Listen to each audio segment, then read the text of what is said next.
Well, in our continued conversations, we get to take note about Africa's youth speaking out on the Africa Today. We get to celebrate Africa Day today on the 25th of May 2022. This is a celebration that is being conducted in every member state of the Organization of the African Union across the continent of Africa. And so we want to find out from our youth representatives here and also a representative on the African continent on how exactly youth are tabling our issues and finding solutions for us as we get to continue to develop and thrive as a continent. Now, we do have Jacob Eyeru, who's the chairperson at National Youth Council, not new to our conversations this morning. Good morning to you, Jacob. Good morning, and it's a pleasure to be here, and I greet all our viewers, and I wish everyone a happy Africa Day. Okay. Oh, that explains why you are in the African attire. I am always an African.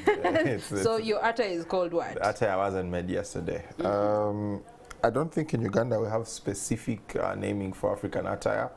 We are not gifted in language as the West Africans. We have Kanzu, we have...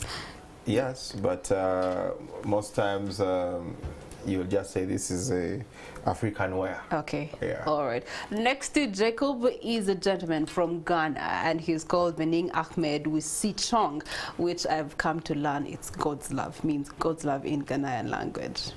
Okay, good morning to you and welcome to the show. Good morning. How are you? I'm fantastic. Good to be here. Well, first thing, what are you wearing? This is a smoke. A smoke, S-M-O-K-E, smoke. S-M-O-C-K. C-K. Okay, all right. That's a very interesting one. Well, Bening is the Secretary General for the Pan-African Youth Union, and so we're going to be diving into the conversation. Of course, the biggest issue right now in Africa's youth is unemployment, and yet we get to see Pan-Africanism dying out today, and more so being that Africa Day is celebrated today. We speak to some of these issues that are pertaining youth unemployment and how do we actually get to energize and boost them to actually participate actively into the economics, the politics, and the social infrastructure that we have presently. So what can African youth leadership provide in terms of the problems that we're experiencing as youth on the continent? I'll start with you, Jacob.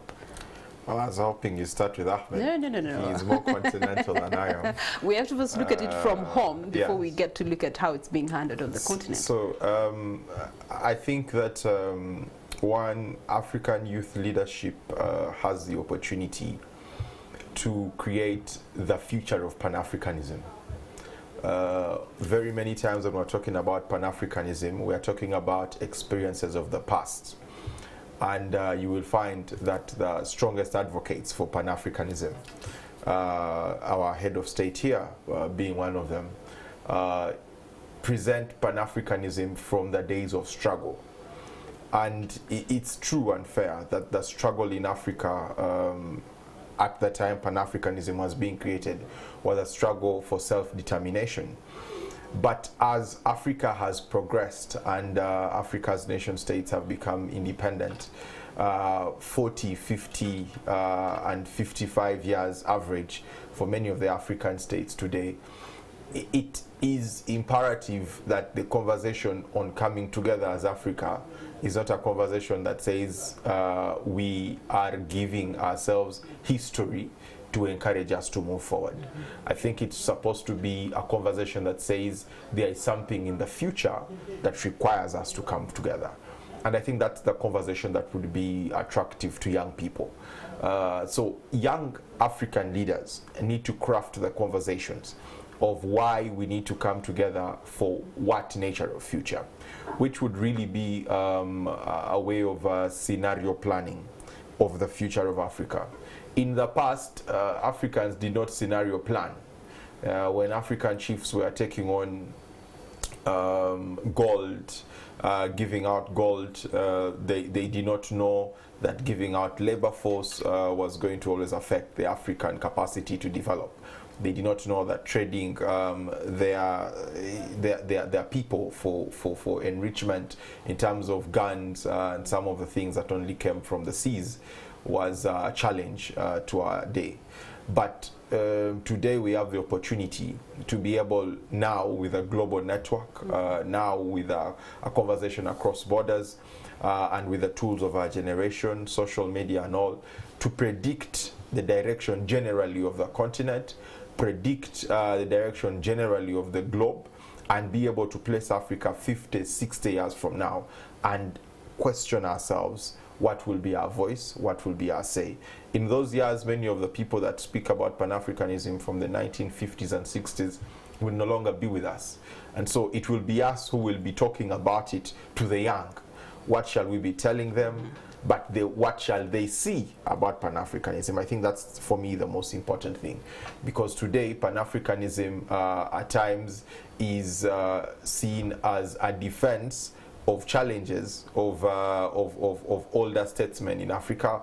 In other cases, it's seen as a challenge of people that do not want to create democratic societies.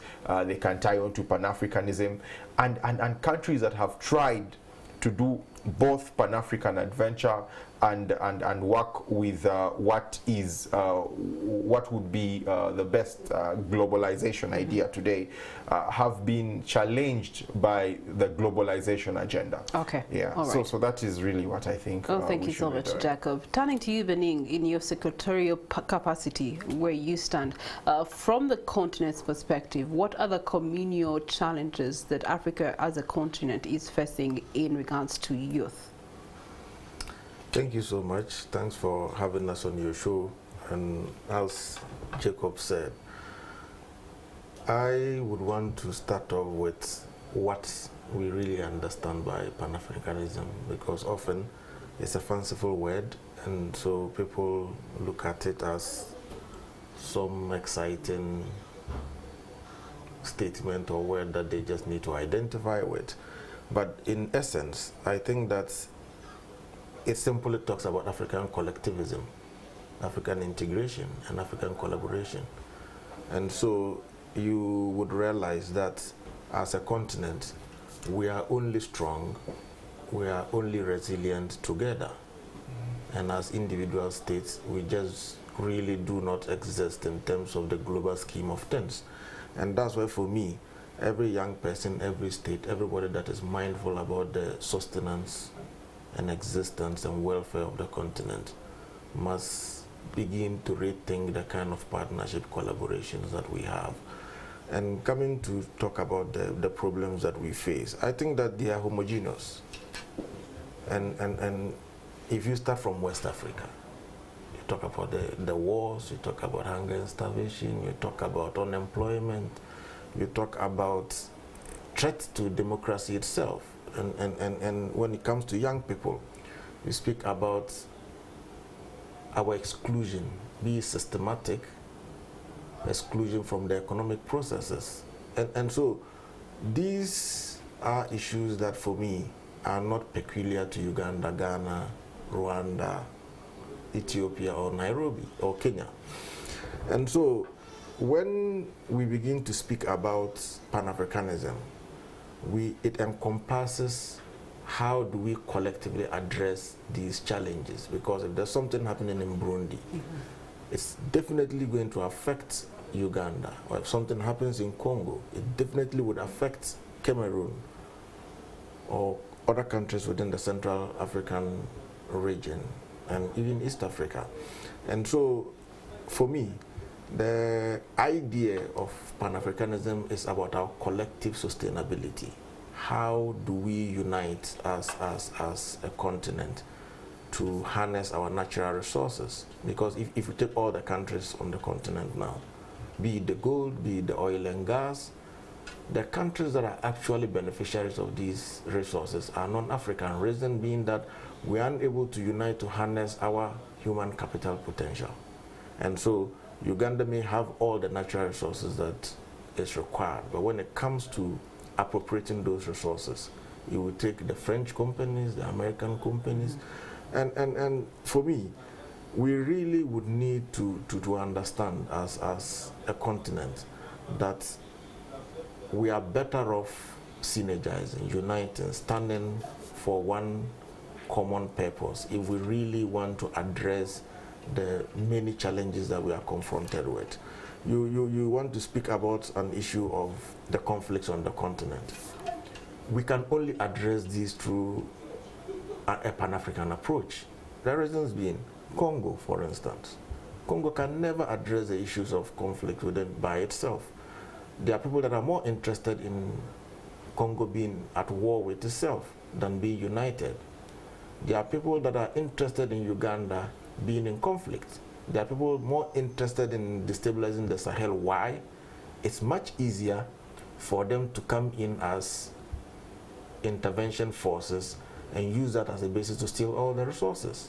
But if we begin to come together, pool our resources together as a continent, begin to think together as one unit, then we will be able to address these issues. Okay. And so for me, the challenges of unemployment, for instance, which really young people and all governments are battling to address, we can only address this if we can harmonize, if we can unite and begin to use our resources to our benefit. And that's the only way we're going to address the element of unemployment. Bening puts it in the umbrella of looking at it from the, the status of the country politically, socially and economically, that then trickles down to what you expect to deal with in terms of the youth and solutions.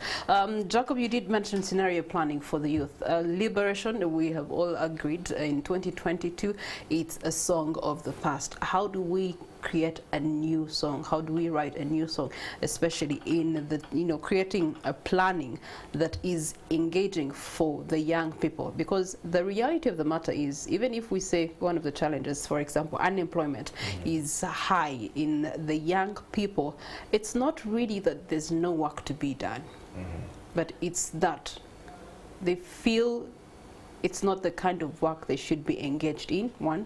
Two, they don't want to get their hands dirty. So I'm going to speak both as a young person and as a young leader. In the instance of a young person, you come up with hope that you're going to find a better future. And in every aspect of that growth, you're looking for where you have the best opportunities. And so if you asked a medical doctor growing up and studying in Uganda, where would you rather work? Is it where you earn $5,000 or where you earn $17,000 a month? They will definitely choose the latter because they want a better future for themselves. In terms of being a young leader, I understand that if African young people cannot compete with the world, Africa's best brains that do not have the luxury to think about how Africa will look 30 years from now, 40 years from now, but are asking themselves, what can we do to be better of ourselves, will not be with us. They will be in the brain drain. Today, we have very many unemployed young people. The alternative that they are picking is to go and survive in whatever way away from the continent. If, as a young leader, I look at that, one, as simply young people not knowing and understanding their Pan-African ideals, I am being dishonest to myself. I need to realize that those young people have access to how Europe looks, which our great fathers did not see. They have access to stories of how people have gone through the waters and made it in sport, made it through basic cleaning, and they have access to payment terms. That is a better future in their eyes, because here they're already dejected, they're probably educated, but they can't find a job. It is now our duty to ensure that we begin to build a resilient population in Africa that looks at Africa as a globally competitive entity that must survive in the global scheme of reality. What do I mean? I mean that if the US is competing with Russia for world dominance, every terrain is a playground. An example is Ukraine. Ukraine is a very developed country. It has, there is no African country that was developed to the extent that Ukraine is. But if the big forces come to a standstill, they will use playgrounds, and the playgrounds will be the places where there is no great order. Like he has said, the playgrounds will be Eastern Congo, the playgrounds will be the Central African Republic, the playgrounds will be the Sahel, if the leaderships of those areas are not organized enough to control, one, their determination of the future, but also to control what their young people are engaged in. Not in a sense to enclose them, but for them to realize that they are the force for their own future. All right. Which brings me to Bening. The force for the future is the young people from Jacob's submission. Now, for the Pan-African Youth Union, on that scope, how are you going to, what are the implementations, what are the tools that you're adapting moving forward to unite to create the sustainable, collective sustainability that you talked about? So, for us, there are about 3 major tools that we use, and fundamental is advocacy. Young people by themselves, when we have an organization like the PYU that federates national youth councils, our primary responsibility is to bring the issues to the table so that those that are at the helm of power can operationalize. Second is to do a critical evaluation of what policy frameworks that we have and how do we scale them up, and for me that's extremely fundamental. And the third element is the accountability aspect, where young people recognize that yes, I may love the NRM, but I need to hold it accountable. I may like the NPP in Ghana, but I have a responsibility to hold it accountable. And the reasons are that once you can put in place effective accountability mechanisms, it compels policymakers, those that are entrusted with power, to do the needful. Okay. And in doing this, I have always said young people also need to change our mindsets in terms of what is expected of us. And society itself would need to do that, because if there's a chief farmer, for instance, in my village, and nobody thinks that he's relevant in the scheme of things, but then another person is an air clerk in Kampala and comes home because he's a clerk in the city, becomes a celebrity there. What motivates a young person growing up to want to get into agriculture? Yeah. And that's why when there's a conflict in Ukraine, beyond all the arable land we have on the continent, we are struggling for wheat. And that is exactly the issue that we are facing. And I hope that as Pan-African Youth Union and, you know, with the Uganda Youth Council, we get to actually find solutions to that so that we can create a 50, 60 years of Pan-African that is designed by the young people and not the generations before. Well, thank you so much, gentlemen, for joining us. The Pan-Africanization continues. Today's Africa Day celebrations at the Kololo Independence Grounds for invited guests. But I like how it's been framed. We are better off standing as one. And so as young people on the continent, we are better off standing as one. Let's hold them accountable, that those that oversee our governments and our whole being, let's advocate for some of these conversations. And of course, evaluating the current policy frameworks, those will go a long way in creating the new Africa that we desire. We do continue with